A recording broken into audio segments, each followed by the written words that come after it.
I'm outside the high-rise building where the Israeli consulate in Istanbul is located. There's a crowd of about more than 1,000 people that have gathered here. These are mostly Turks from Islamist fringe political groups. One of the foundations, the NGOs that helped organize one of the ships in the so-called Freedom Flotilla.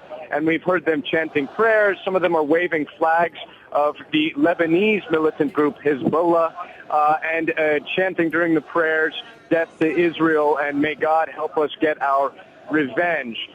There are some broken windows behind me at the entrance to the compound where the Israeli consulate is located. So there was some violence earlier today. Some of the protesters telling us that they've been here since midnight, long before the clash took place out in the eastern Mediterranean.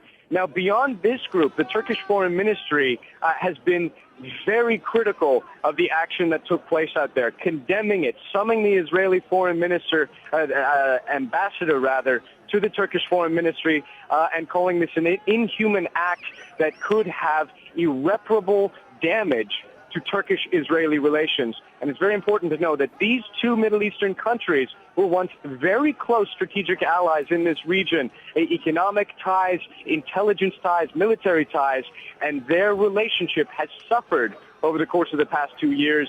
This is only going to put more strain on already strained alliance between these two neighbors.